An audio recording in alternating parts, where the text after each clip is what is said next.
Coming to you live from the JRE Tobacco Aladino Mobile Studios, it's the Cigar Pulpit.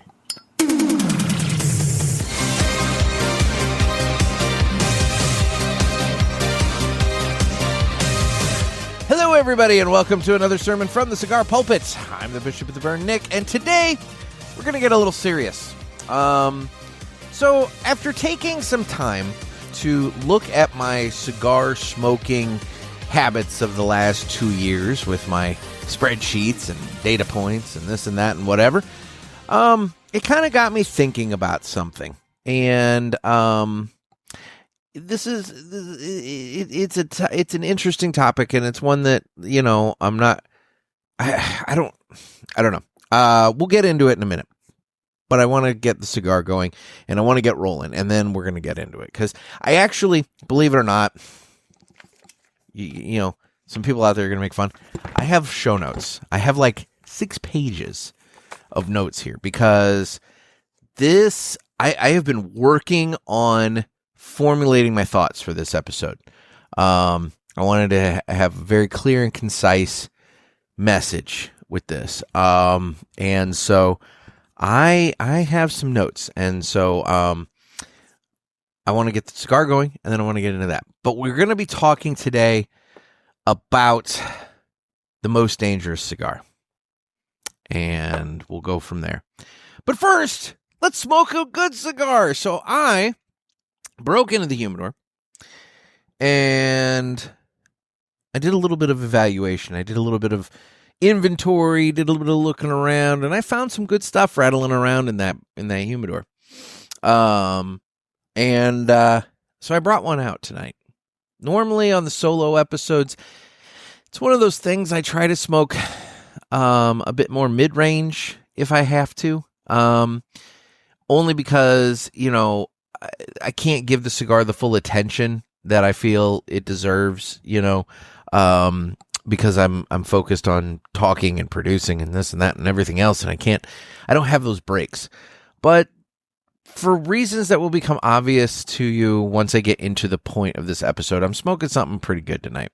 So tonight I broke out a Villiger Miami Cañonazo, which is a 5.88 by 53 cigar. Although it does look, I guess it looks about the same.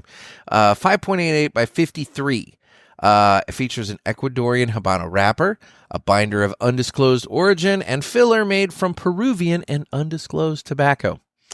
It is handmade in the Dominican Republic, and this medium-bodied smoke delivers notes of leather and coffee at first, and then transitions to walnuts with a touch of brown sugar, and it has vanilla and a cinnamon finish. It's a delightful cigar, and I enjoy it greatly. And I wanted something really good for this episode, because, again, that's going to become relevant in a bit. So it's time to cut the cigar, and the official cutting is brought to you by 2guyscigars.com. That's the number 2guyscigars.com. 2 Guys have been around for 40 years, and they are the trusted name in the cigar industry. Everybody knows 2 Guys, but if you don't, please give them a try. You won't be sorry. Family-owned and operated, 2guyscigars.com does the very best to provide a great selection, fair prices, and excellent customer service. So head on over to 2guyscigars.com for your next cigar purchase. Let them know that the Cigar Pulpit sent you. And remember, that's the number 2guyscigars.com. And with that, it's time to go ahead and cut the cigar. So I'm going to give this guy a snip, just a little snip. And we'll give it the snip. We'll give it the little brush. I like to brush the immediate schmuckus off the top. Then little boop, boop, boop, boop, boop, boop, boop on the hand there. Just kind of tap it against the back of the hand to knock any loose tobacco that might be hanging onto the cigar off. Because, you know, you don't want that schmuckus in your mouth. And then as we prepare to light this cigar, why don't we go ahead now and listen to the greatest commercial that you've ever heard.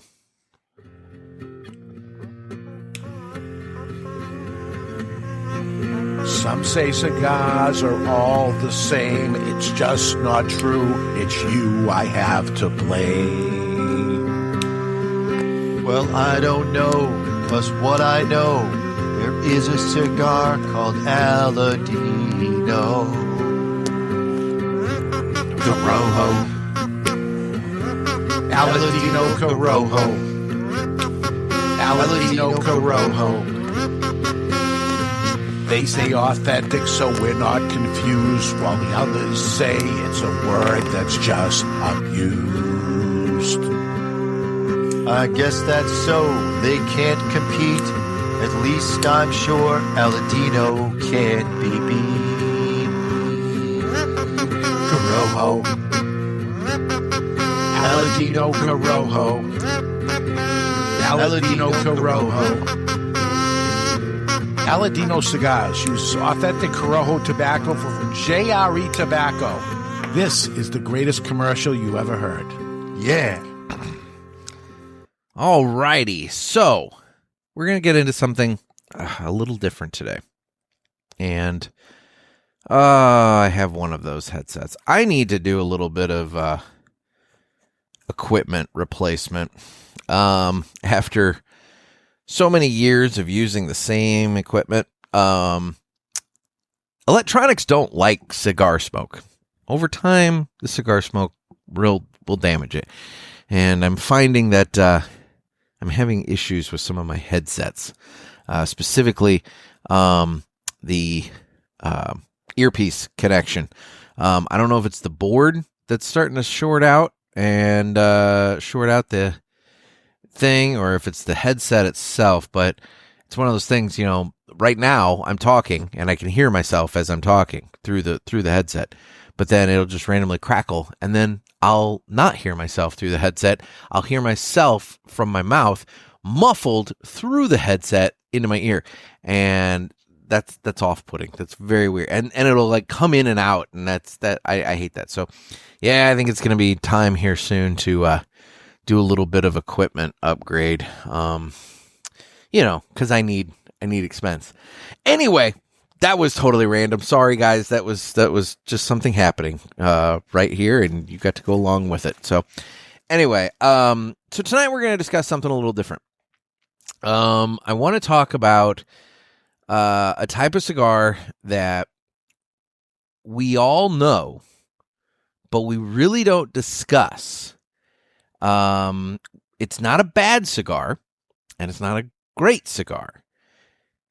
It's the one in the middle. It's the one that you finish and you just immediately forget about it and move on to the next one. And my point to that is I'm going to make an argument tonight that those are the most dangerous cigars that you can smoke. And I know that sounds more than a touch dramatic, but stick with me here. I actually have an actual argument. So,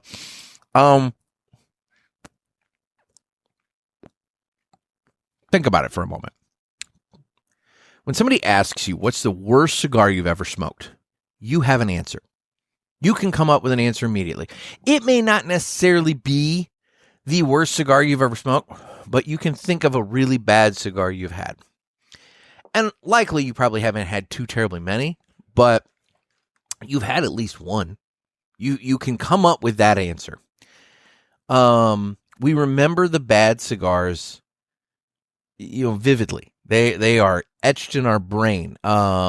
They burn crooked. They taste harsh. Maybe they tunnel really bad.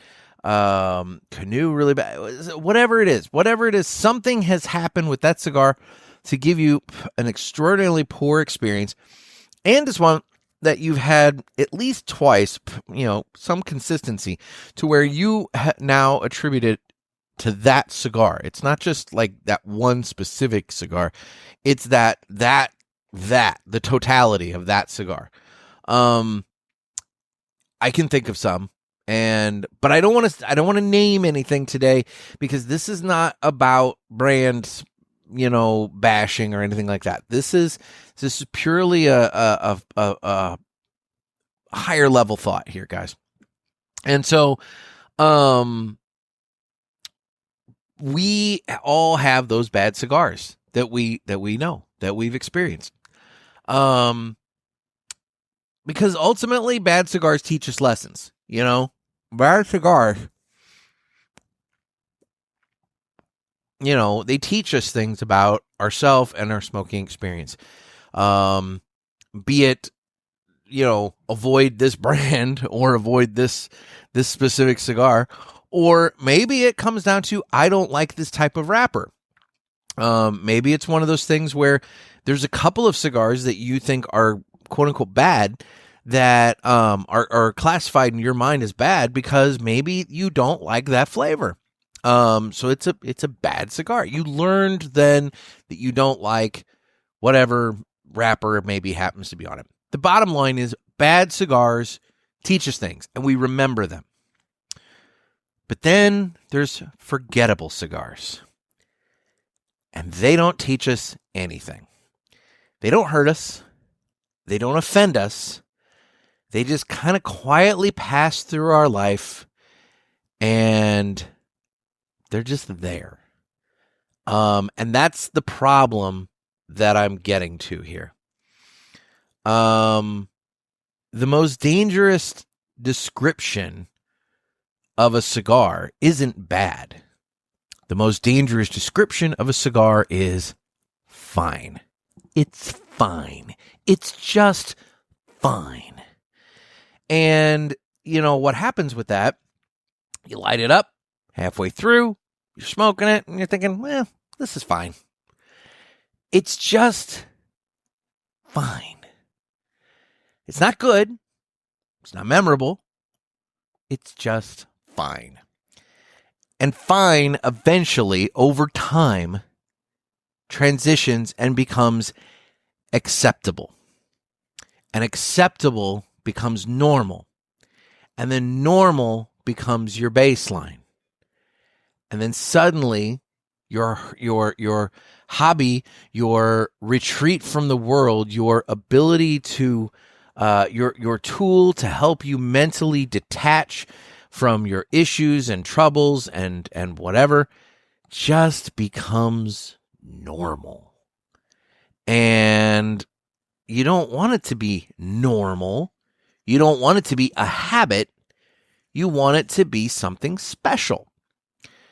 And this is something that we don't talk about enough, I think. I think it's one of those things that, and I've fallen into this trap, when I was talking to Trey Mack on the prior episode about how I want to get my cigar smoking up for the year and blah, blah, blah, blah, blah, and whatever else.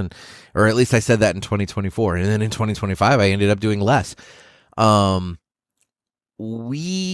think we as the hardcore cigar smokers, because let's be real, if you're listening to this podcast, I would classify you likely as a hardcore cigar smoker. You are one of the tippy top of the percentage of cigar smokers. You're the people that are putting them down and you're taking notes and you're doing this and you're posting pictures to the parishioners group and your Facebook and whatever else. You're listening to me and you're listening to the authority and you're listening to God knows whatever other goofy cigar media is out there, and you're consuming all this stuff. You guys are the heavy consumers. And I don't just mean consumers in terms of cigar buyers.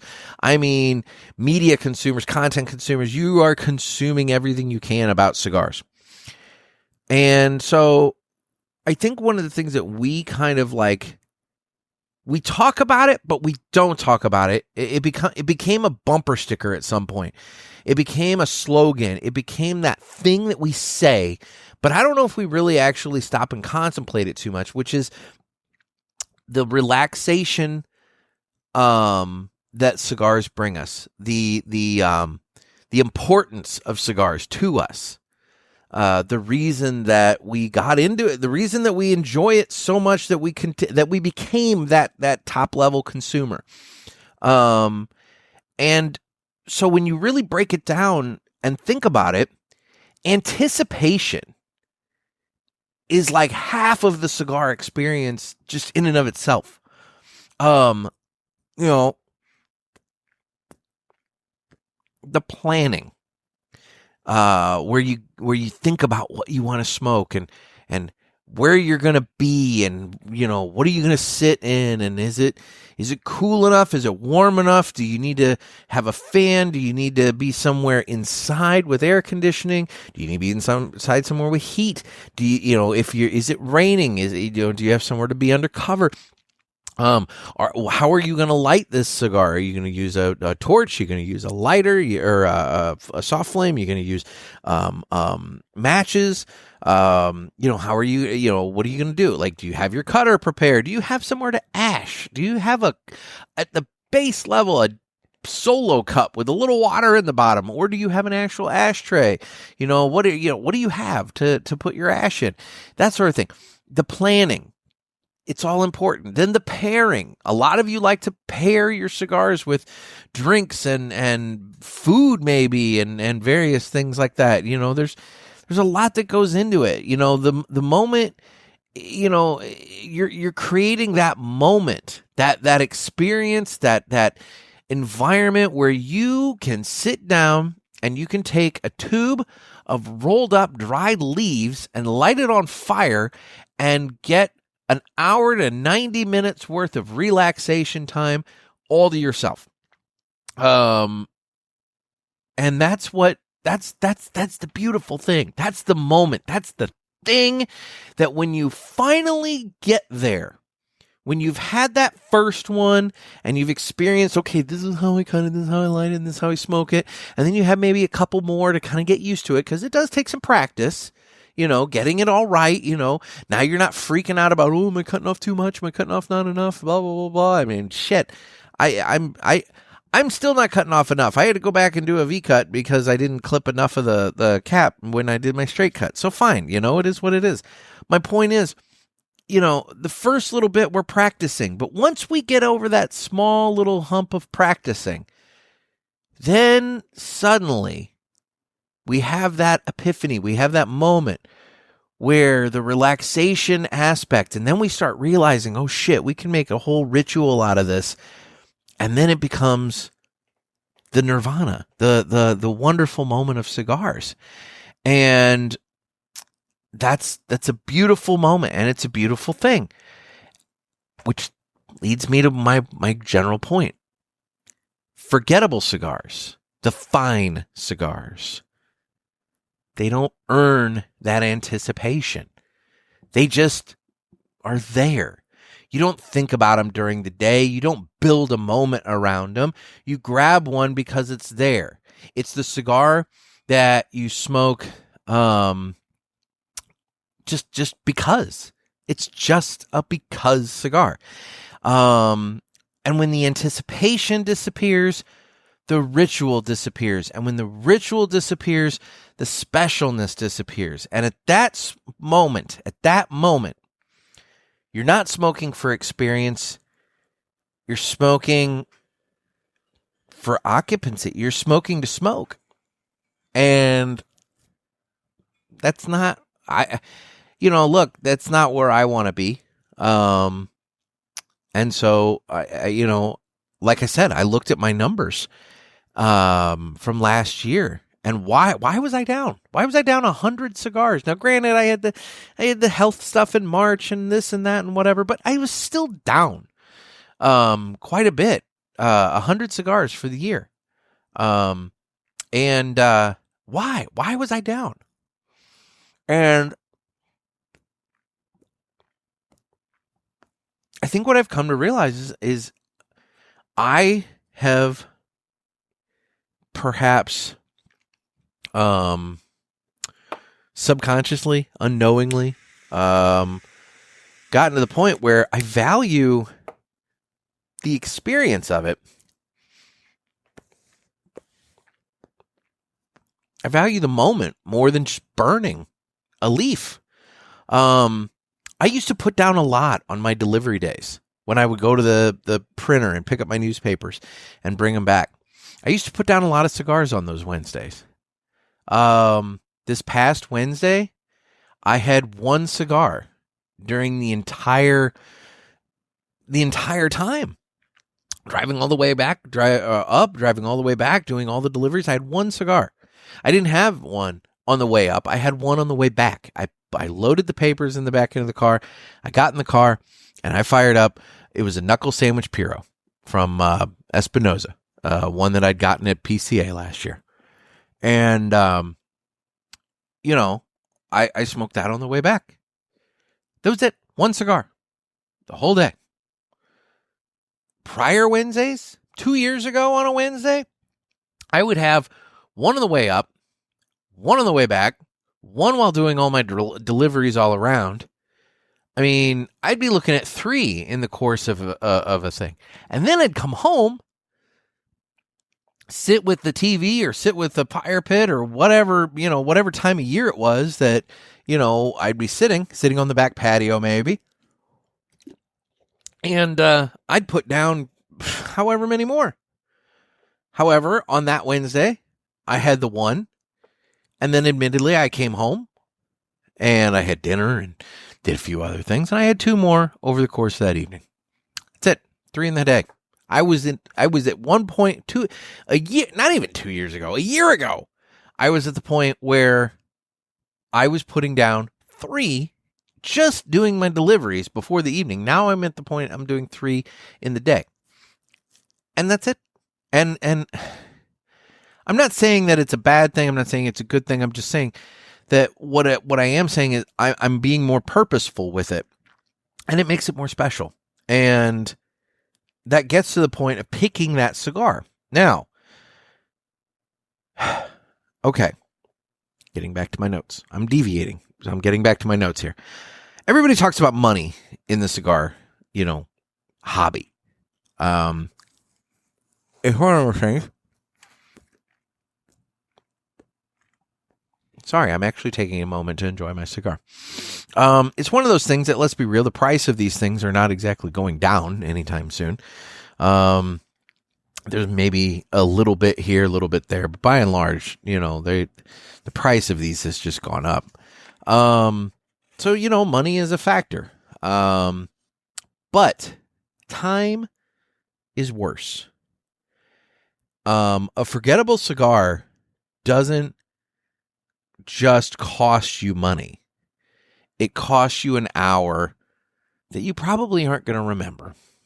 You don't look back and think that was a bad cigar. You look back and realize that you don't remember the moment at all. And I think that's dangerous. You're probably sitting there doom scrolling on your phone. You might be, you know, maybe that was the moment you were cutting the grass and you had the cigar going. And I want to point out here, I'm not saying don't have a cigar when you're cutting the grass. And I'm not saying don't have a cigar when you're driving or, you know, something like that. If you know, I guess what I'm saying is at least be conscious of the fact that you're doing that so that you can recognize this is this type of cigar, and then we have the rest of it. But anyway, if you have the cigar and you know, don't remember the moment at all, I think that's dangerous, you know, because cigars are supposed to mark time and not erase it. You know, you're not supposed to be just burning to burn. I mean, you can, I guess. I don't know. You're not supposed to. Damn it.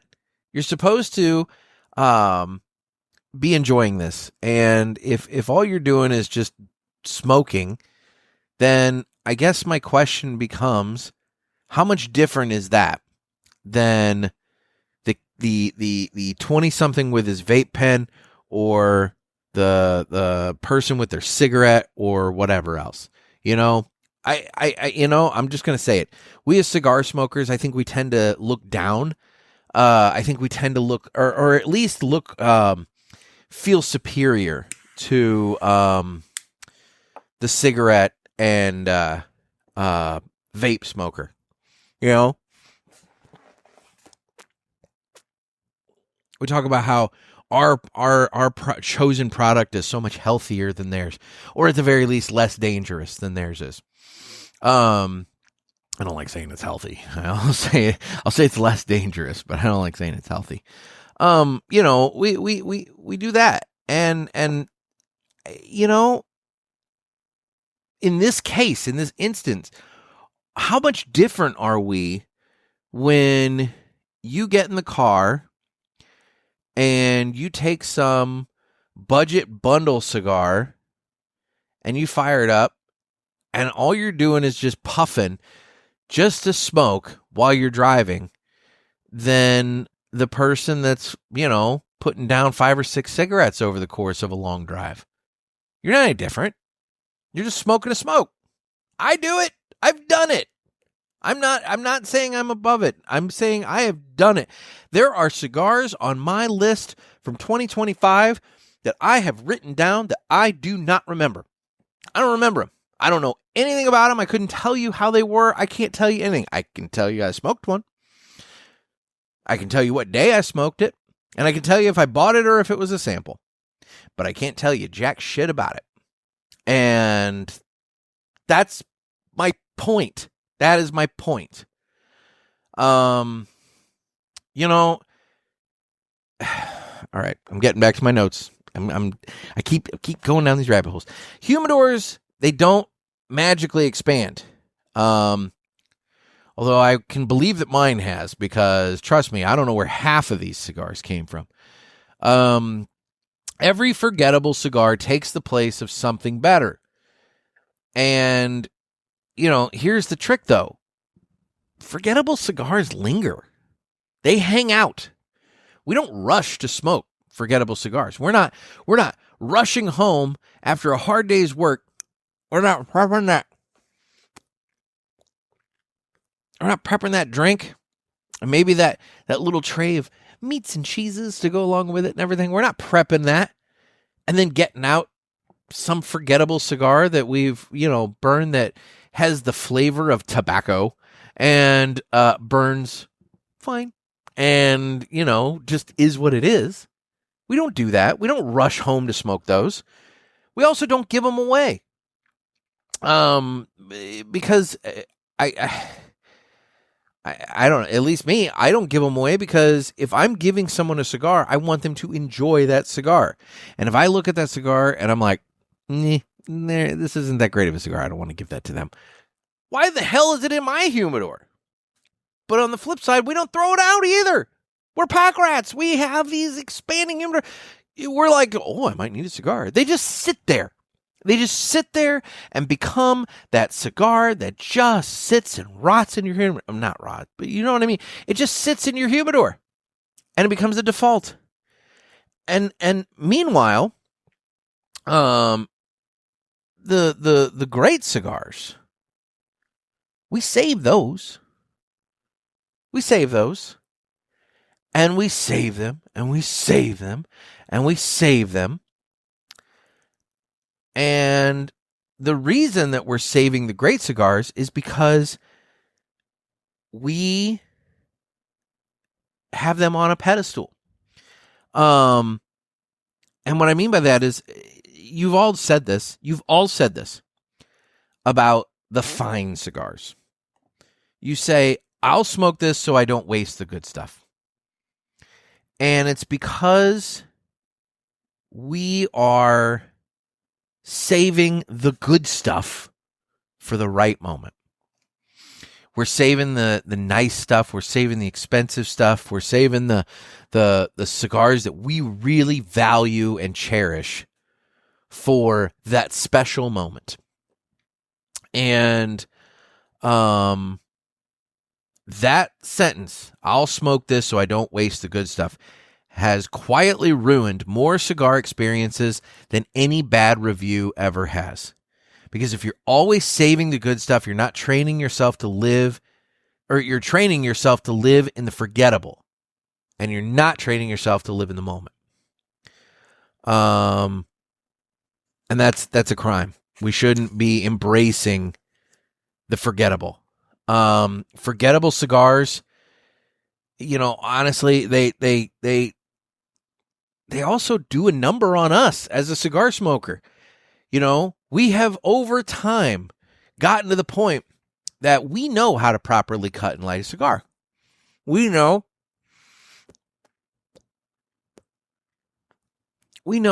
how to enjoy a cigar. We know the experience of it. You know, we know that feeling when that smoke comes in off the foot of the cigar into your mouth and rolls over your tongue and just kind of hangs in your mouth for a moment while you get that flavor note. And you know that feeling when you slowly exhale and that puff goes out, and you know that feeling of just how badass you feel when you've just had a really big, powerful puff of smoke and the room is all billowy with smoke. And you know, that's why I always say that I love a cigar that's like a smokestack. You know, it's like I love one that's just putting out a lot of smoke. I love that. And, you know, but you got to focus on that. You got to think about that. You got to pay attention for that. And forgettable cigars over time, they dull us. They get smoked faster. So then when we smoke a good cigar, on the few occasions that we deem it okay to smoke a good cigar, suddenly we smoke it too damn fast. We have to mentally train ourselves at that moment to slow down and enjoy the moment. When if we just would have been enjoying all the moments, our smoking pace would be on par. We relight them carelessly. We don't go through the process of, getting the flame on the foot and, blowing through the cigar. You know what I mean? We don't relight it. You know, we just torch it and go. You know, they get paired lazily. If you're into pairing, you don't give two shits about what you're pairing with these fine cigars. You're getting, you're just having something. You're not putting in effort. You're not thinking about it. You're not exploring, because if you're into the pairing thing, you're likely somebody who's got the two hobbies. You likely have the cigars, but you also likely have the liquor, the whiskey, the spirits, whatever it happens to be. You're into that too. But if you're just smoking a forgettable cigar, are you going to take time out to find something truly special on the liquor side? Or are you drinking something forgettable? And then if you're drinking something forgettable, then we can have a conversation all about that, because that's an even bigger problem. And then the other thing that I am so guilty of, and if there's one thing I need to add and amend my 2026 New Year's resolutions to, I'm going to. And that is, with forgettable cigars, at least for me, they get smoked while you're scrolling. And one of the things I always say is I don't want my kid having as much screen time. I want my kid to have very little screen time, because I don't think it's healthy for these children to have anywhere near the amount of screen time that they have. But yet, for whatever reason, it's perfectly fine as an adult to have your face plastered in a little rectangular glass screen. It's perfectly fine for us to be sitting around in a room together at a cigar lounge, 6 or 7 of us in the lounge, all in our big comfy chairs, without a single one of us talking to each other, because we're all plastered to our phone looking at whatever's going on that.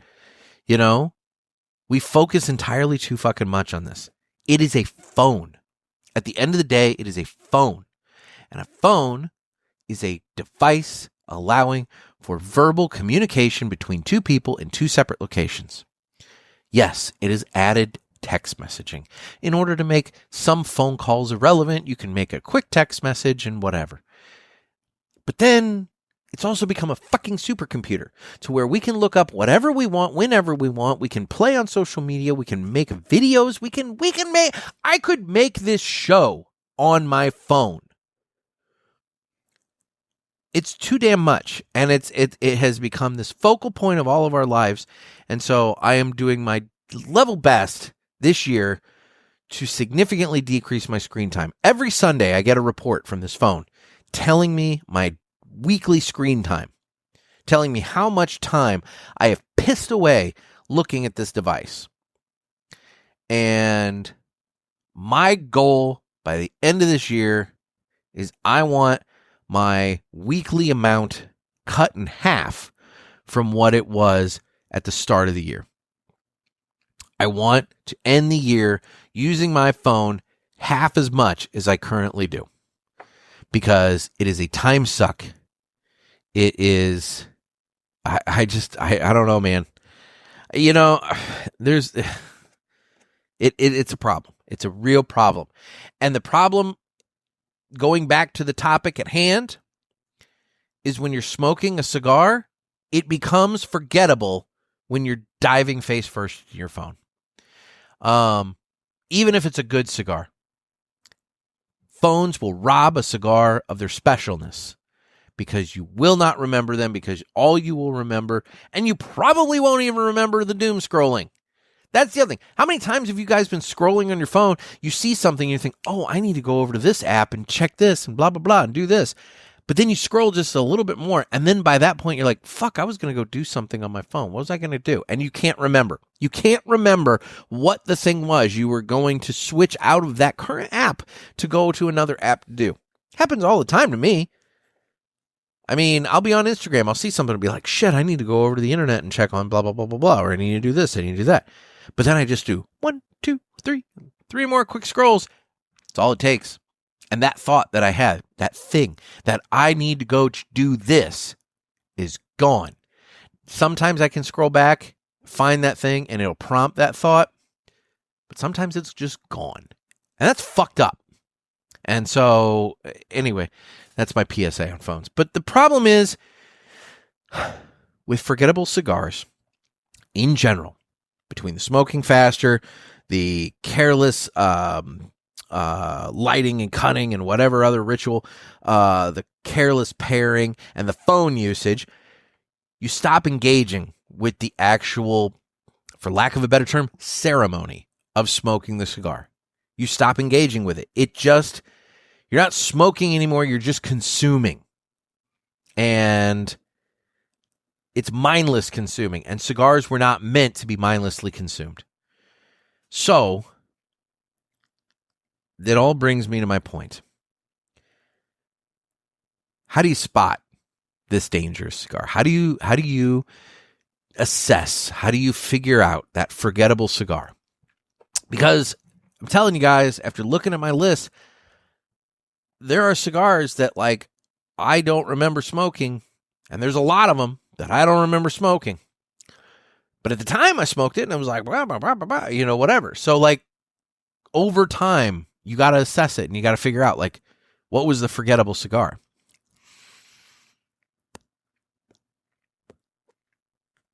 So there are some questions that you should ask yourself about each cigar. The first is, would I recommend this cigar to somebody that I care about?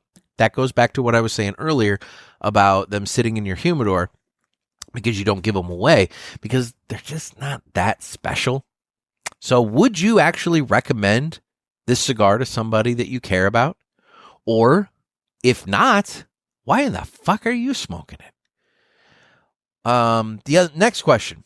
Would I choose this if I only had one cigar tonight? If you only had one cigar for the entire day, this Villiger right now, this one I'm smoking, this Villiger Miami, is the first cigar that I have had today. Likely the only cigar that I'm going to have today because of the time of day that I'm recording this.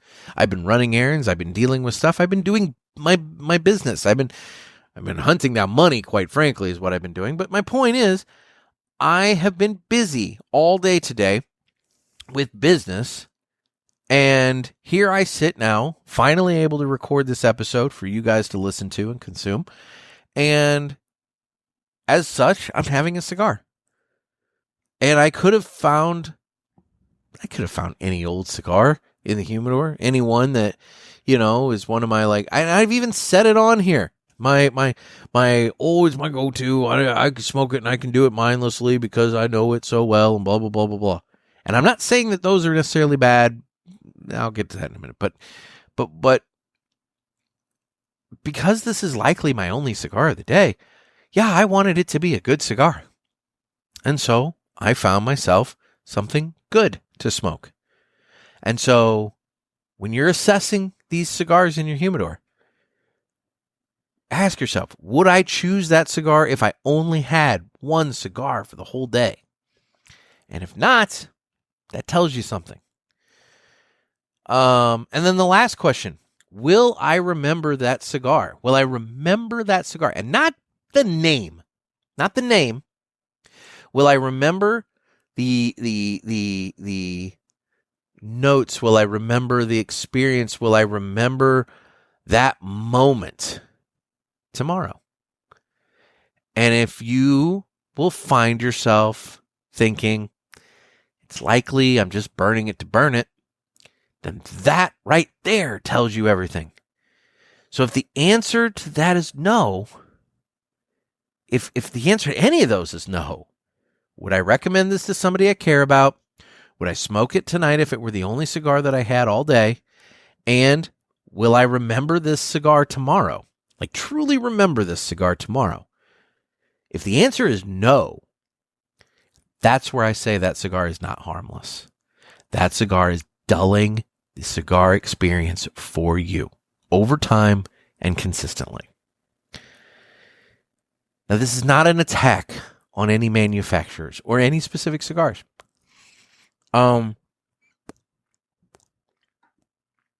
This cigar certainly is not about price. It's also not an attack on your go-tos, because that's something like just now. I just made the comment about, me talking about, I have my go-tos and I know them so well and blah, blah, blah. I can smoke them, whatever. There's a difference between a cigar that you love so much that you know intimately and a cigar that you're just burning. So I'm not attacking your go-tos. And again, I'm not attacking any specific brands or manufacturers. They all make forgotten cigars. I'm just going to say it. Every one of them has a line big enough, unless they are putting out one cigar, and that's their entire production, their entire line, and that one cigar is just spectacular. I would hazard a guess to say that every brand has a forgotten cigar somewhere in its portfolio. It's that mid-range cigar. It's that one that's like, it's there. It's okay. But it's not special, you know? And it's not about strength or flavor notes. Those are also everybody's personal preference. This entire rant has been all about, I think, as we're coming into a new year, we need to be intentional. Just be intentional about it, you know? Maybe that means smoking fewer cigars, but better ones. Or maybe if you're not going to smoke fewer cigars, maybe that means honing down what you are smoking to a core of cigars that you truly enjoy. You know, again, I smoked less brands last year than I did the year before. I smoked 101 less cigars last year than I did the year before. Maybe it's one of those things where you just take your circle, take your universe of cigars, and you just condense it down. You figure out what you really like, and you focus in on that. There's nothing wrong with having the same cigar 2 days in a row, 3 days in a row. Hell, 2 times in one day if you're a multiple time a day smoker. There's nothing wrong with that. If that's what you like, that's great. Just don't be burning it to burn it. And the other aspect of this is, you know, aside from really being intentional, is respect the time that the cigar asks of you. You know, you are coming to this cigar looking for relaxation. You're coming to the cigar looking for a moment. You're coming to the cigar looking for that little twinge of peace and zen. And, you know, respect what the cigar brings to you, which is that. Don't burn it just to burn it. Burn it when you have time to burn it, and burn it when you can enjoy it. Burn it when you can be intentional about it. Choose the moment Don't just fill the moment. Choose the moment. Life gives us plenty of forgettable moments already. Whether it be, I'm standing in line at the post office, or I'm, picking out which apples I'm going to buy at the grocery store, or whatever it happens to be. Your day has so many forgettable moments. There's a reason we talk about core memories as a child. Nobody remembers their entire childhood. You're not going to remember every single moment of your childhood. You're going to remember the important, and it's all up to you. It's not necessarily important to anybody else. But for whatever reason, there are memories, those core memories, that stick with you in your brain. And, they make no sense to anybody else. But to you, they were vital. They were big moments. And so that's what I'm saying. Life gives us forgettable moments. It gives us plenty of forgettable moments. Don't make your cigar time one of them. Try to make your cigar time a peak moment of your day whenever you're doing it, be it every day or every once a week or whatever. Try to truly enjoy it. Smoke the good stuff. Stop waiting for permission to smoke the good stuff that's sitting in your humidor. Don't let fine steal your enjoyment. Because ultimately at the end of the day, we don't know what's going to happen to us. You could wake up tomorrow and, you could wake up tomorrow and be perfectly fine. And by the end of the day, you could be struggling with a health emergency that came completely out of nowhere. You could be sitting there prepping for some massive invasive surgery that could save your life or end your life. You could be, Lord knows, you have no idea what the day brings you. And, if somebody gave you a really nice cigar and they wanted you to enjoy it, how shitty would that be that you stuck it aside and said, I'm going to smoke it when the time is right. And then the next day you have a fucking aneurysm. The time is right when you make the time. So don't just stick the good cigars aside and wait for that right moment. Enjoy the cigar, and it becomes the moment. I did it with that Byron. I sat on that for it felt like years. I don't know how long it was, but the bottom line, I smoked it last April when my paper hit its 10-year anniversary. It was the cigar I was going to smoke to celebrate moving into the house. And then I wasn't fully finished moving, but I had to record an episode, and so it wasn't the first cigar I smoked here. And then I was going to smoke it. I had all these different moments. I was like looking for benchmark moments to smoke this cigar on. And I ended up doing it on my the newspaper's 10th year anniversary. And that's fine. But ultimately, though, what did that matter? I could have fired up that Byron at any moment in time, and that moment would have been the moment to smoke that cigar if I took the time and effort into it.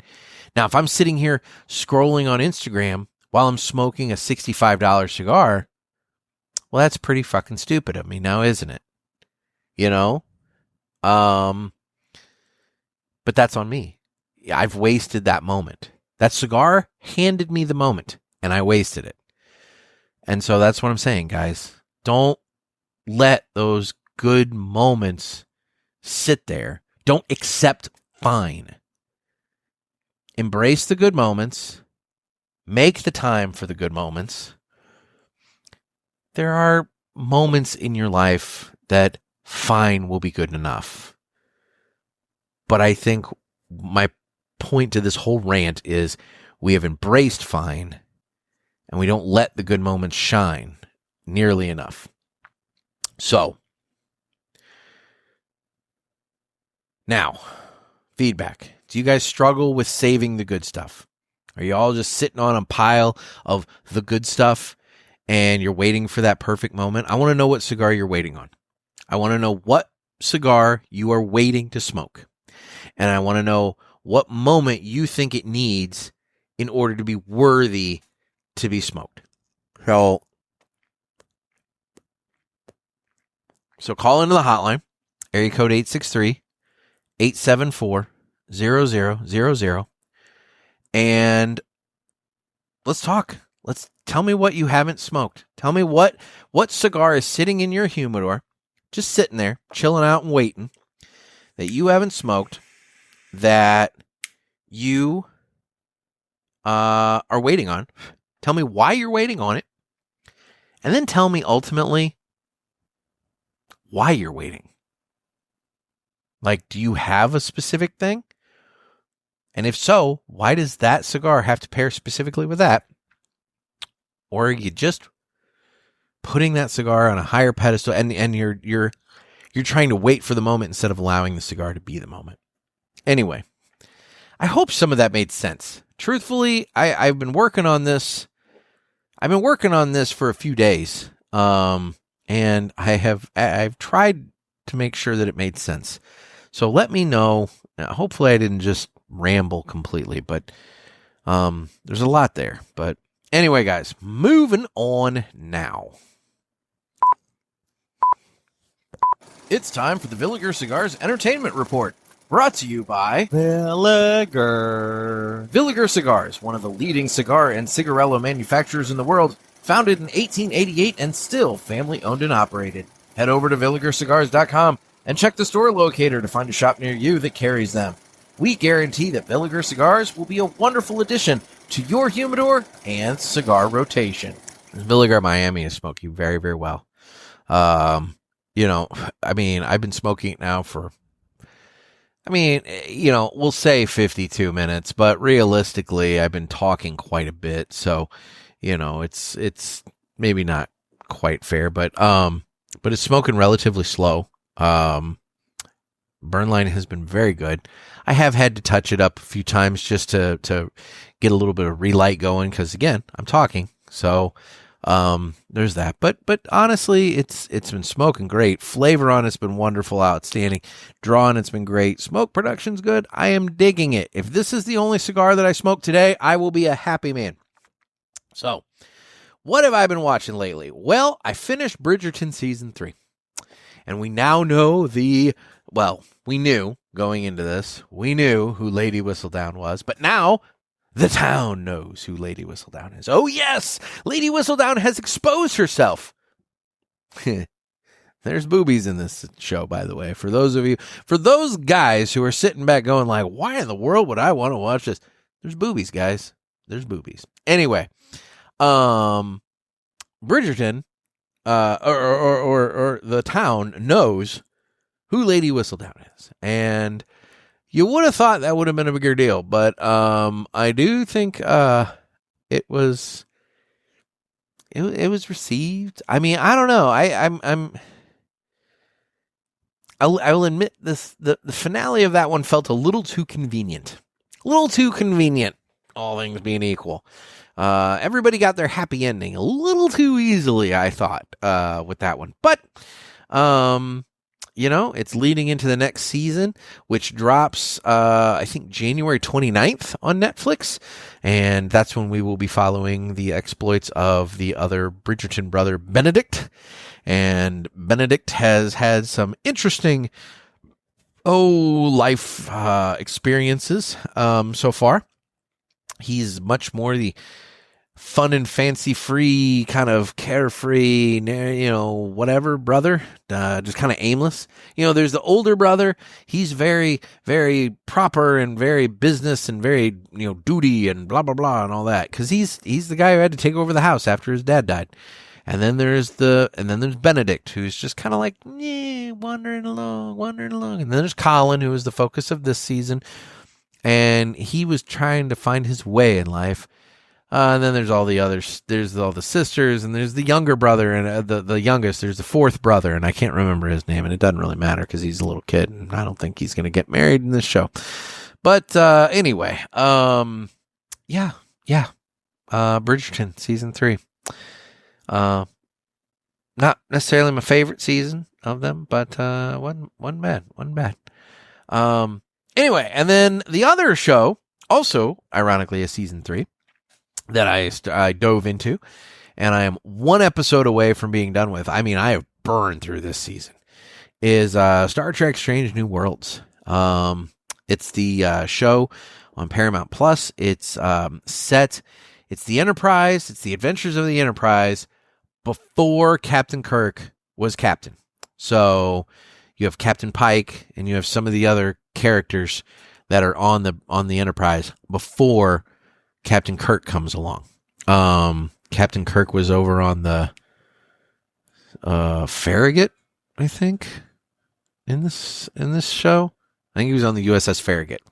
But you have Spock, you have Scotty, you have Uhura. They're on the show now and everything. So, like, you have some familiar characters, but then you also have these other ones.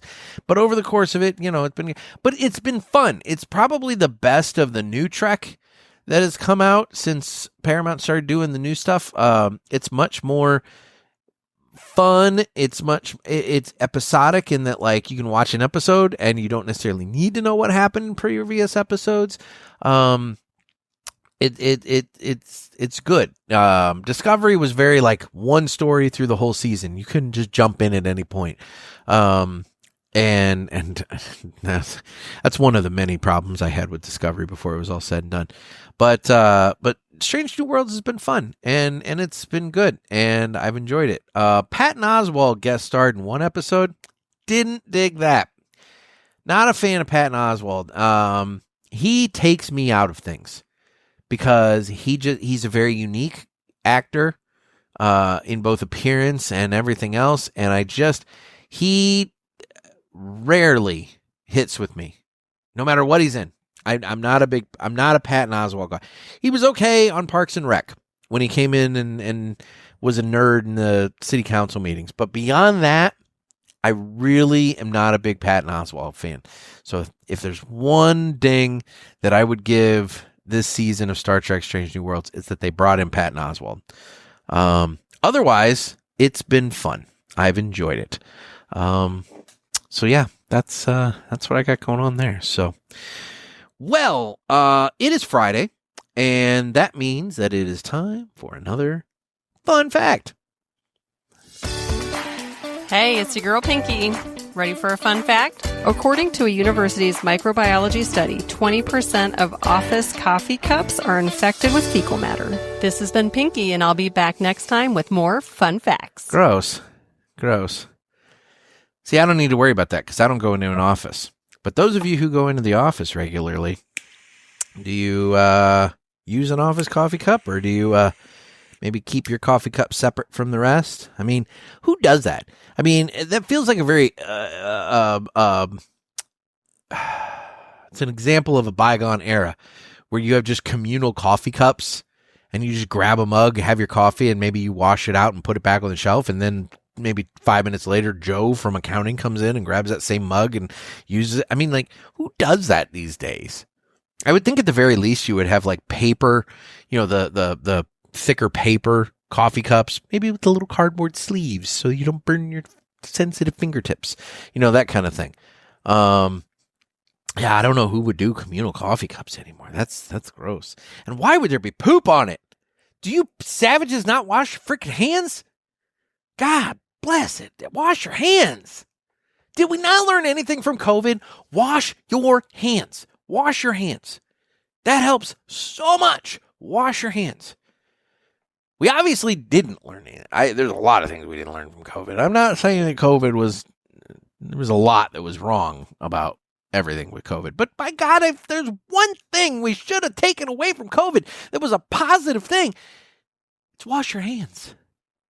Just wash your hands. Anyway, thank you, Pinky. I appreciate it. We'll have another fun fact next Friday. All right, guys. Well, time to hit the socials. I'm available on Instagram at the Cigar Pulpit. I am on Facebook, where we have the Pulpit Parishioners group. It's a private group. You can find it. Request to join. Join in on the fun there. There is Twitter/X. You can watch me on Rumble and YouTube. We have the hotline for you to call for Ask the Pulpit. I do need your calls. I have very, very few calls right now banked up, and so I can't default on a Ask the Pulpit episode if I don't have a topic. So I need your calls. Area code 863-874-0000. Call in about today's topic. Call in and tell me, do you have one of those like good cigars, quote unquote, good cigars that you're waiting on? And tell me what moment you think it needs to be worthy of. And maybe why and we can talk about why you haven't lit it up yet. But yeah, call the hotline. Area code 863-874-0000. Yeah, call the hotline. And then sign up for the newsletter. The newsletter will be starting very, very soon. Very, very soon. This month. It will be starting this month. Very, very soon. So head on over to cigarpulpit.com. There's a little pop-up window that comes up on there, saying sign up, blah, blah, blah. Sign up. It's free. It will only be like once a month. I won't blow up your inbox. It'll be fun. And we'll go from there. The last thing, we are still in the voting period for the Parishioners Cigar of the Year for 2025. Guys, let me tell you, the voting is tight. There are two cigars that are battling this out neck and neck every day. It does this. I mean, it's back and forth every day. The voting is tight. So head on over to the Facebook Parishioners group. I have a pinned post at the top. If you go in the page, there should be a little thing, pinned post. It's right there. You can take the link there, go straight to the Google Doc, and you can cast your vote. Or go to cigarpulpit.com and there's a post, the first post on the homepage. Should be an image saying that the voting is now live. Click that image and you'll be able to I'm fucking hearing shit. You'll be able to go to the Google Doc, cast your vote from there. I would request you only vote once. I'm only going to count your first vote. So if you vote twice, I'm going to go in, find your vote, your second vote, and strike that. So don't flood it with votes. I had to allow for open ballots, to technically allow you to be able to vote multiple times. Otherwise, you'd have to log in with a Gmail account or a Google account in order to actually participate. And I didn't want to restrict those people that don't have Google Mail. However, don't abuse it and go in there and blow up the vote tallies just to be a jerk, because I'm going to screen those out. And all you're doing is making more work for me. And I really don't want more work. So, yeah, that's the only thing I would say there. But yeah, head on over there and cast your ballot for Cigar of the Year, and we can be announcing that here soon. Voting will end of day Friday, January the 16th. So you have a week, 1 week from when this episode comes out. You have 1 week to cast your ballot. So if you haven't gone over there and voted yet, what are you waiting for? Go vote. Let your voice be heard. There's some really good cigars on the list. You guys always come up with a really good list. And it's always a list that, it's a list that includes some of the popular ones that you see amongst some of the other, media-related top whatever lists.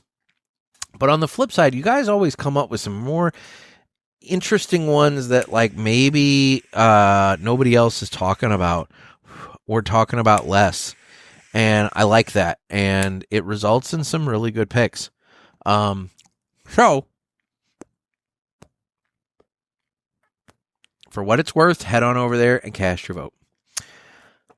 Otherwise, guys, I think this is a show. I'm about halfway on my Villiger Miami. I'm enjoying it. I'm going to sit and enjoy it before I go in and edit this show, and we're going to have a good time. But for right now, I think this is the end of the show. So thank you very much for putting up with my rant. Hopefully it gave you guys something to consider, something to think about.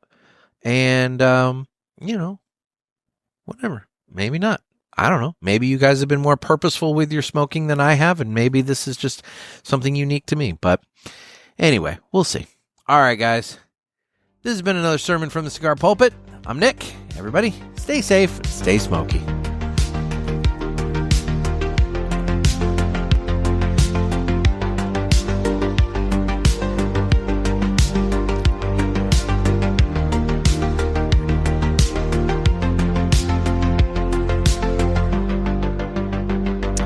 Try to have a cigar moment this weekend, an actual cigar moment. Turn the phone off, leave it in the house, have that cigar moment. Talk to you guys.